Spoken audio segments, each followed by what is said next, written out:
¿Estamos listos para la batalla? Estamos listos. La otra vez dije eso y dijeron, ya no, eso, ya nosotros no vivimos en batalla, ya vivimos en reposo. Estamos listos. Gloria a Dios.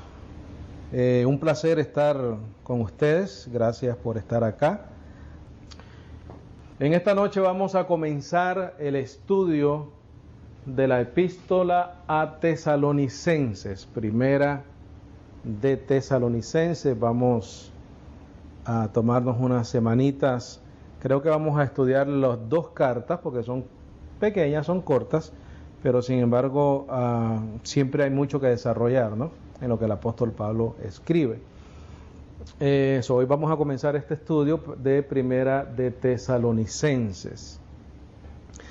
Así que pon en tus notas, el autor de esta carta es obviamente el apóstol Pablo. La primera carta que el apóstol Pablo escribió fue Gálatas, cronológicamente hablando, ¿no? Si lo vemos así. Gálatas. Y esta carta la escribió en el año 49 o 50. En el año 49 o 50. Si nosotros le atribuimos esta maravillosa carta de Hebreos a Pablo, después de Cristo, ¿verdad? sí, después del nacimiento de Cristo, ¿no? Después de Cristo. Sí. O sea que el apóstol Pablo escribió esta carta en el año 49 o 50 después de Cristo, DC. Si nosotros le atribuimos al apóstol Pablo el libro de Hebreos, esta carta se escribió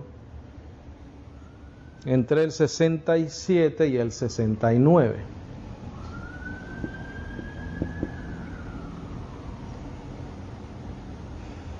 Si usamos el último número, estamos hablando de 19 años de ministerio del apóstol Pablo. Él predicó 19 años, o se demoró por lo menos en escribir todas las cartas que escribió, esa cantidad de tiempo. Asumiendo que no fue él el que escribió Hebreos, la última carta que él escribió fue a segunda de Timoteo.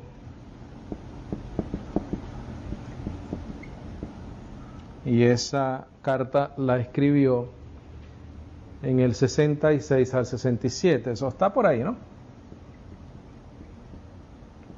Estamos hablando que de 17, 16 años por ahí. En vez de 19, son 3 años menos. 16 años. Pareciera que segunda de Timoteo fue la última carta, ¿verdad? Porque él se despide en esa carta. Dice que él acabó su carrera, que él peleó la buena batalla de la fe. Obviamente el orden cronológico de las cartas del Nuevo Testamento son diferentes a la manera que están en tu Biblia, ¿no? La Biblia comienza con Hechos, Romanos, y sin embargo Romanos está en el año 56. Entonces el orden de las cartas del apóstol Pablo es Gálatas, primera y segunda de Tesalonicenses, primera y segunda de Corintios, Romanos, Efesios, Filipenses, Filemón, Colosenses, primera de Timoteo, Tito, segunda de Timoteo, y entonces vendría Hebreos. ¿Ok? Entonces, en el orden cronológico,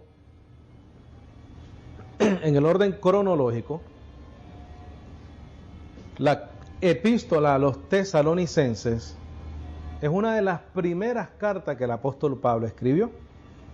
Primera de Tesalonicenses se escribió en el año 51 después de Cristo, muy cerca de Gálatas, ¿no? Se escribió en el año 51 después de Cristo. ¿Cuándo nació Pablo? Pablo nació en el año 5, por ahí, después de Cristo.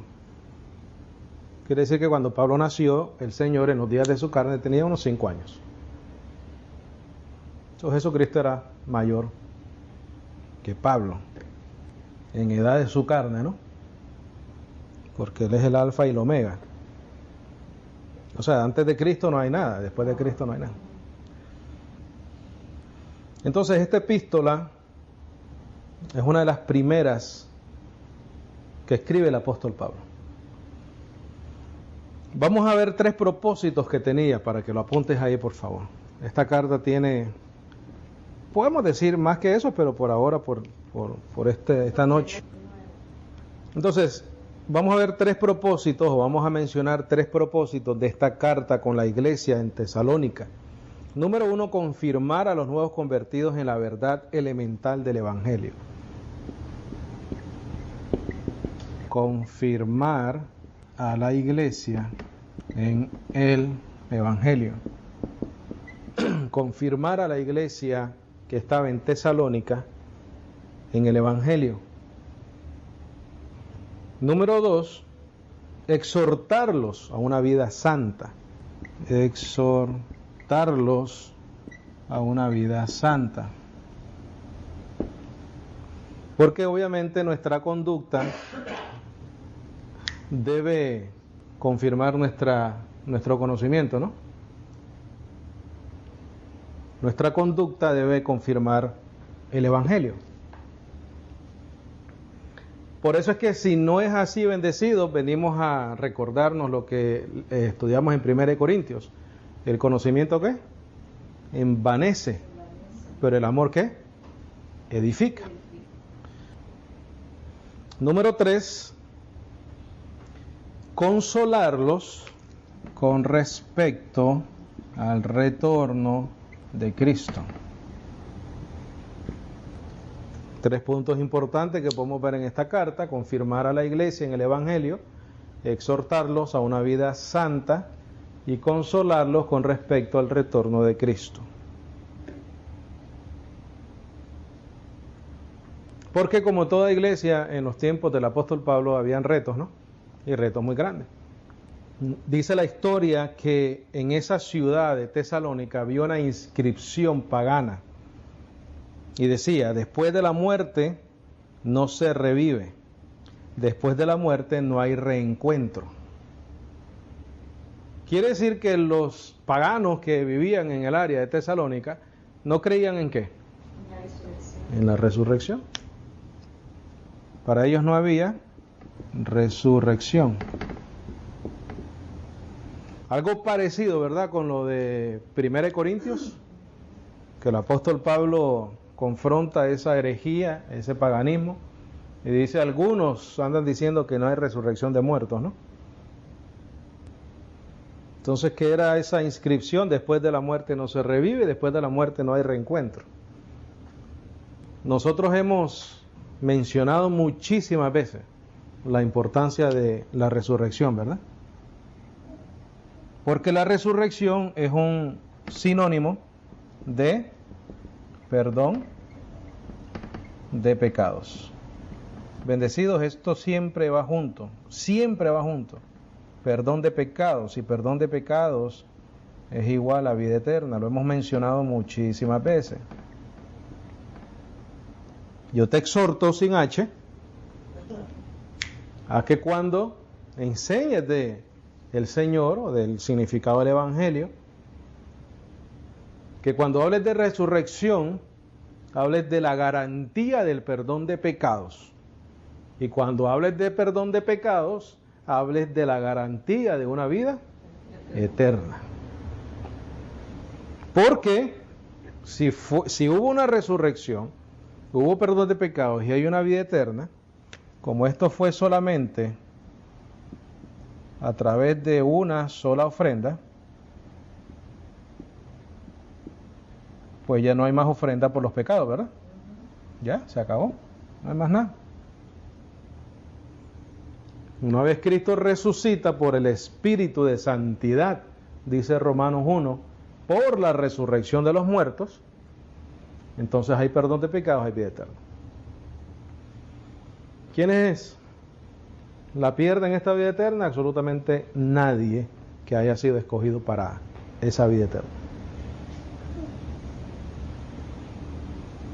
Vamos a ir a Primera de Tesalonicenses 1, por favor. Primera de Tesalonicenses 1. Y vamos a hacer una breve introducción, ¿ok?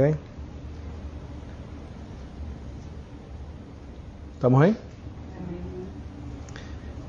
El apóstol Pablo comienza esta carta de esta manera: Pablo y Silvano y Timoteo, a la iglesia de los tesalonicenses. Dice que es, mira esta frase muy importante, que es en Dios y en quién, y en el Señor Jesucristo. Ve un momentito a Juan 17, 21, 23, por favor. Porque dijimos que uno de los propósitos de esta carta era confirmar a la iglesia, ¿no? Juan 17, 21. Juan 17, 21. Te recuerdo lo que dice Primera de Tesalonicenses 1:1. Dice Pablo, Silvano y Timoteo a la iglesia de los tesalonicenses, que es en Dios Padre y en el Señor Jesucristo. Bendecido, esa palabra es esa frase es muy importante. ¿Por qué lo dijo él? Porque él estaba confirmando a la iglesia, y ¿sabes qué? Nos confirma a nosotros también. Porque epístola es una carta abierta, ¿no? Mira lo que dice el Señor Jesucristo en los días de su carne en Juan 17, 21. Para que todos ellos sean ¿cuántos? Uno. Así como tú, oh Padre, eres en mí y yo en ti. Bendecido. Cualquier creyente que esté en Cristo Jesús también lo está en ¿quién? En el Padre. En Dios. Porque los dos son ¿qué? Una sola persona. Un solo Dios. Para que todos ellos sean uno, así como tú, oh Padre, eres en mí, yo en ti, que también ellos en nosotros sean ¿cuántos? Uno. Para que el mundo crea que tú me enviaste. Y yo la gloria que me diste les he dado a ellos para que sean uno, como también nosotros somos uno. El apóstol Pablo le está diciendo a esta iglesia en Tesalónica: si tú estás en Cristo Jesús, estás también en el Padre. Si estás en el Padre, estás en Cristo Jesús, porque no hay diferencia, no hay diferencia. Vamos a regresar a Primera de Tesalónica, por favor, Tesalonicenses. Ahora también el apóstol Pablo menciona a Silas y a Timoteo, y él menciona a estos dos colaboradores del apóstol Pablo, porque le está diciendo a la iglesia en Tesalónica que ellos pueden confiar en la palabra de Silas y de Timoteo. Porque acuérdate que Silas y Timoteo regresan y se encuentran con Pablo, Silvano, y le dan un reporte de esta iglesia en Tesalónica. Ahora, el apóstol Pablo estuvo en esta iglesia, bendecido, ¿sabes cuánto? Menos de un mes. Él fundó esta iglesia y estuvo ahí menos de un mes. Pero sin embargo, en ese mes que él estuvo ahí, compartió la doctrina de la gracia, compartió el evangelio y vio frutos en esta iglesia. ¿Cuántos años estuvo en 1 Corintios? En Corintios, perdón. 3 años, 2 años. Y aún así después se fue y más problemas y corrupción. Porque la parábola del sembrador dice que hay tierra, ¿no? Que da al 60, al 30, al 60 o al 100 por 1. Entonces Pablo estuvo en esa congregación por menos de un mes. Sin embargo, respondieron positivamente al evangelio. Entonces él habla de Silvano y Timoteo porque esos son colaboradores de él. Él quería, aparte que era una acción bastante humilde del apóstol Pablo, no solamente mencionarse él, sino mencionar a estos dos colaboradores. él necesitaba también que esa iglesia confiara en esos dos hermanos para los informes que ellos daban de esa iglesia y para cualquier informe que el apóstol Pablo enviara con Silvano y con Timoteo. Entonces dice, mira, gracia sea a vosotros y paz de Dios nuestro Padre y del Señor Jesucristo. Mira, bendecido, pon ahí en tus notas. Para tener paz con Dios, ¿necesitas qué? Gracia primero. Para tener paz con Dios necesitas gracia primero. Porque la gracia es lo que te justifica. La gracia es lo que te salva. Por gracia sois salvos por medio de la fe. La gracia es primero, después la paz. No puedes tener paz con Dios si no es por la gracia de Él. Imposible. ¿Por qué podemos tener paz con Dios? Porque nuestros pecados han sido ¿qué? Perdonados. Ya no somos ¿qué cosa? Enemigos. Ve a Romanos 5, por favor. Creo que es Romanos 5. Mira qué tremendo Romanos 5, bendecido.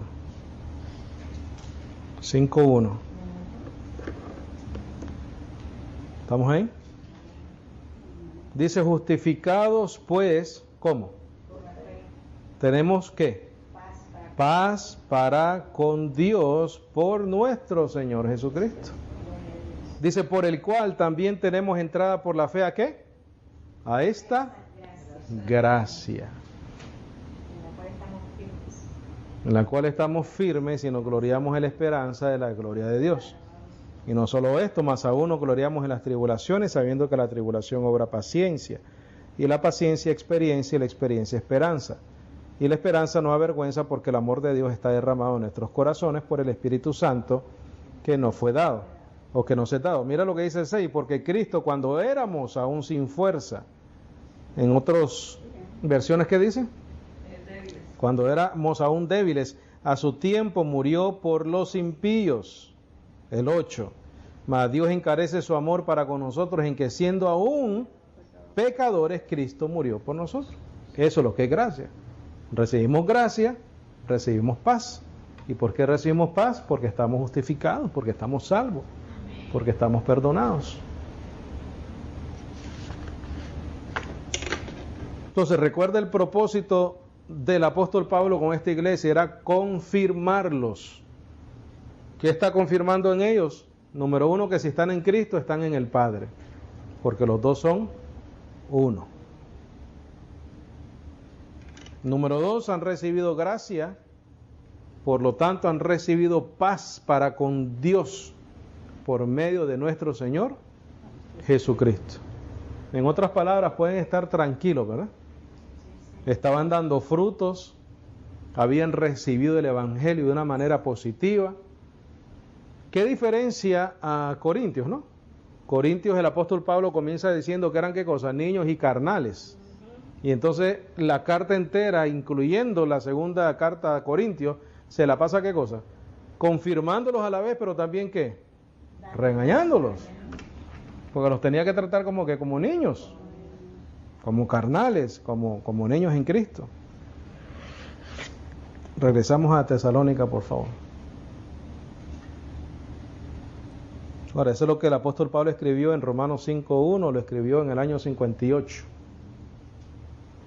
cuando escribió Romanos, entre el 56 y el 58.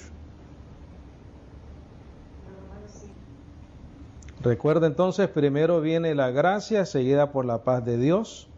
Tanto la gracia como la paz vienen de Dios el Padre y del Señor Jesucristo. Entonces lo volvemos a leer. Pablo y Silvano y Timoteo a la iglesia de los tesalonicenses, que es en Dios Padre y en el Señor Jesucristo. Estás en el Padre, estás en Cristo, estás en Cristo, estás en el Padre. Confirmándoos en la fe. Gracias sea a vosotros y paz de Dios nuestro Padre y del Señor Jesucristo. Recibes paz porque ya recibiste gracia. Damos siempre gracias a Dios por todos vosotros, haciendo mención de vosotros en nuestras oraciones, sin cesar acordándonos de vuestra obra de fe y trabajo de amor y paciencia de esperanza en nuestro Señor Jesucristo delante de Dios y Padre nuestro. Bendecido, menos de un mes en esta iglesia, compartiendo el Evangelio, pero el apóstol Pablo recibió persecución y tuvo que huir de ahí. Menos de un mes estuvo con esta iglesia, con estos hermanos acá, compartiendo el Evangelio, dándole doctrina de gracia. Y mira cómo se expresa el apóstol Pablo: sin cesar acordándonos de vuestra obra de fe, de trabajo de amor, de paciencia, de esperanza en nuestro Señor Jesucristo, delante de Dios y Padre nuestro. Sabiendo, amados hermanos, vuestra elección de Dios. ¿Cómo el apóstol Pablo sabía que ellos eran elegidos por él? Por su respuesta al Evangelio. ¿Cómo ellos respondieron al mensaje del Evangelio? Te lo está diciendo anteriormente, ¿no? En el versículo 3. Sabiendo, amados hermanos, vuestra elección de Dios. Por cuanto nuestro Evangelio no vino a vosotros en palabras solamente, mas también en poder y en el Espíritu Santo y en mucha certidumbre. Ahí donde dice poder, pon una flechita y pon cambios. Cambios. Ese es el poder del Evangelio. El Evangelio no es solamente una información ni una doctrina bendecida, sino es algo que produce cambios en nuestra vida. Cambios en nuestra manera de actuar, en nuestra manera de hablar, en nuestra manera de pensar. ¿Qué es lo que tiene que o debe de liquidar la doctrina de la gracia, bendecido? ¿Sabes qué es? Mira, te lo voy a poner acá, entre tú y yo solo. Esto tiene que liquidar el Evangelio. El yo. El día que nosotros permitimos que el Evangelio liquide nuestro yo, entonces vamos a tener poder, porque vamos a crear cambios en nuestra vida. Las personas van a ver los cambios en nosotros. Van a decir, wow, ahora habla diferente, ahora actúa diferente. ¿Por qué? Porque hemos crecido en la doctrina, ¿no? Mire el 5 otra vez: por cuanto nuestro Evangelio no vino a vosotros en palabras solamente. ¿Qué hubo en estos hermanos? Poder, cambios, un amor por la iglesia, trabajo de vuestra obra, dice, trabajo de amor, paciencia, de esperanza, dice el versículo 3. Y en el Espíritu Santo y en mucha certidumbre. ¿Qué es la fe? La fe es la certeza, ¿verdad?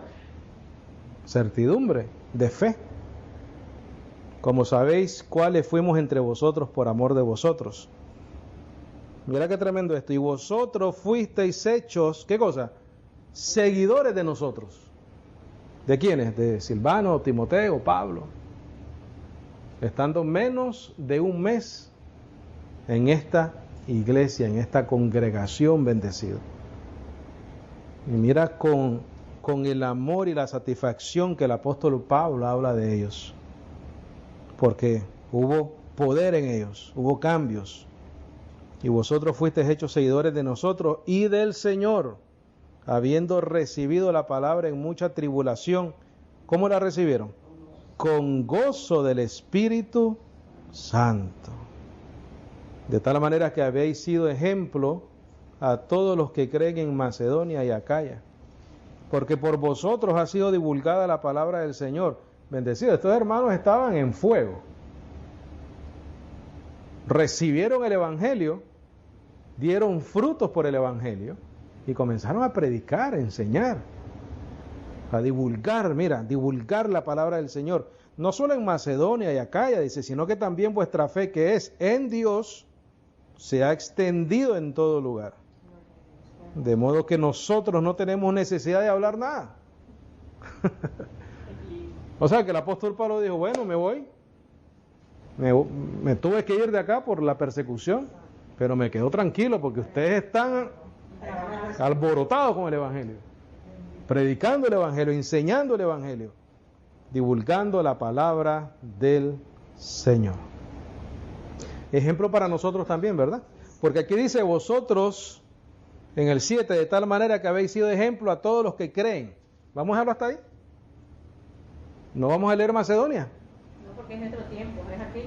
Vamos a escuchar eso para nosotros.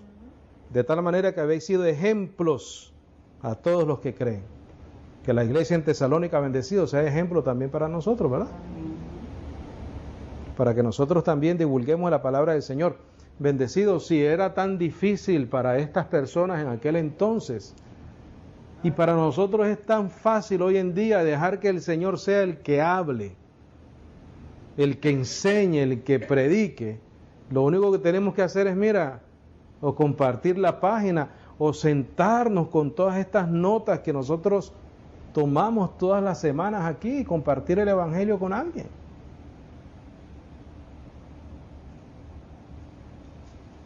Ya nosotros sabemos cómo evangelizar, ¿verdad? Nosotros evangelizamos sin pelear con nadie. Y le evangelizamos al que quiera, ¿qué cosa? Escuchar. Creer. Porque a lo mejor el que no quiere escuchar es porque no es un momento. Nosotros no vamos a luchar con eso. O sea que la predicación hoy en día es diferente de lo que se nos enseñaba en los sistemas pentecostales, ¿no? Que se nos obligaba. No, nosotros compartimos el Evangelio en conocimiento. Compartimos el Evangelio a las personas que quieran escucharlo, personas que ya están predestinadas desde antes de la fundación del mundo para recibir esa palabra. ¿Cómo? Esta iglesia en Tesalonicenses. Qué lindo, ¿verdad? Tremendo. Qué satisfacción del apóstol, ¿no? Con todos los problemas que vivía. Entonces dice, de modo que nosotros no tenemos necesidad de hablar, nada. Ya ellos se habían encargado de divulgar la palabra en Macedonia y Acaya. Dice, porque ellos mismos cuentan de nosotros qué manera de entrada tuvimos a vosotros y cómo fuisteis convertidos. Mira, aquí está el poder de los ídolos a Dios para servir al Dios vivo y verdadero. Bendecido cuando en el versículo 5 dice, mas también en poder, eso es lo que está hablando. Está hablando que era obvio un cambio en la vida de esos hermanos por la palabra que recibieron. Se convirtieron de los ídolos a Dios para servir al Dios vivo y verdadero. Y aquí viene algo muy importante. Recuerda, los 3 propósitos. Confirmar a la iglesia, exhortarlos para que vivieran una vida santa, ya lo vimos, ¿verdad? En los cambios que estos hermanos habían tenido. Él los está exhortando que se mantengan así. Ya dejaron los ídolos, ya están divulgando la palabra, ya se ha manifestado el poder de Dios en ellos. Pero mire el 10. Y esperar a su Hijo de los cielos, al cual Él resucitó de los muertos, Jesús, el cual nos libra de la ira que ha de venir. ¿Cuál era el punto 3? Consolarlos con respecto al retorno de Cristo. ¿Por qué? Porque había una inscripción que decía, después de la muerte no se revive, después de la muerte no hay reencuentro. ¿A qué se enfrentaba esta iglesia bendecido? Se enfrentaba a el paganismo de que no había resurrección de muertos. Pero si la esperanza del Evangelio es la resurrección de los muertos, de lo contrario somos ¿qué? En vano nuestra lucha. Vamos a 1 Corintios o 2 Corintios, ¿está eso? Ay, Dios mío. Bendecido, ¿cuál es la gravedad de no creer en la resurrección? Si nosotros no creemos en la resurrección, quiere decir que Cristo no resucitó. Esa es la gravedad del asunto, bendecido. Si nosotros predicamos a Cristo, si nosotros predicamos que Él es las profecías cumplidas, ¿verdad? Si nosotros predicamos que Él murió, que vivió una vida perfecta, que guardó la ley, etcétera, que murió en la cruz del Calvario, pero no resucitó, No hay nada. Esa es la gravedad del asunto. Si nosotros no creemos en la resurrección, quiere decir que Cristo no resucitó. Mira lo que dice el apóstol Pablo acá.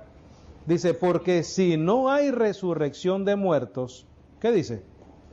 Cristo tampoco resucitó. Ay, no. Bendecido. Esa es la importancia del asunto. Sí. Y esa es la gravedad del asunto. Si no creemos en la resurrección, entonces Cristo tampoco resucitó. 14. Y si Cristo no resucitó, luego vana es nuestra predicación y vana es también vuestra fe. Exacto. Y también somos hallados falsos testigos de Dios, porque hemos testificado de Dios que Él ha resucitado a Cristo, al cual no resucitó, si es que así los muertos no resucitan. Porque si los muertos no resucitan, tampoco Cristo resucitó, y si Cristo no resucitó, vuestra fe es vana, aún estáis en vuestros pecados. Por eso es que, bendecido, la resurrección es vital, esencial, necesaria en la doctrina de la gracia. Necesaria, bendecido. Porque entonces lo contrario de eso quiere decir que ya no estamos en nuestros pecados. En otras palabras, es lo mismo, si no hay resurrección, no hay perdón de pecado. No hay perdón de pecado. Porque por la desobediencia de un hombre entró el pecado, y por el pecado la muerte.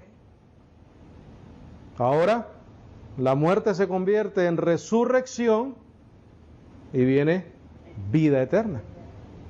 Al revés. Ese es el orden. Ay, Jesucristo. Obediencia, resurrección, vida eterna. Vamos a regresar a Tesalonicenses, por favor. Y vamos a terminar ya. Entonces el apóstol Pablo los confirma en la verdad elemental del Evangelio, los exhorta con H Sí. para que vivan una vida santa y los consuela con respecto al retorno de Jesucristo. Sí, señor. Esas son las tres cosas. Puntos importantes de esta noche. Fue una iglesia donde el apóstol Pablo estuvo menos de un mes, pero sin embargo dieron frutos cuando recibieron la palabra que se les predicó. Fueron buen terreno. Hubo cambios en ellos, por eso es que el apóstol Pablo habla del poder de Dios en ellos. Dejaron a los ídolos, se convirtieron de los ídolos a Dios para servir al Dios vivo y verdadero, y divulgaban la palabra por Macedonia y Acaya. Ahora, como siempre, hay aquellos que se oponen, ¿verdad?, a la verdad, y hay que lidiar con ellos, y el apóstol Pablo tuvo que lidiar con ellos, con un punto muy importante, como lo dije anteriormente, que tenía que ver con la resurrección. La resurrección es un punto vital y esencial para nuestra fe. La resurrección es súper importante.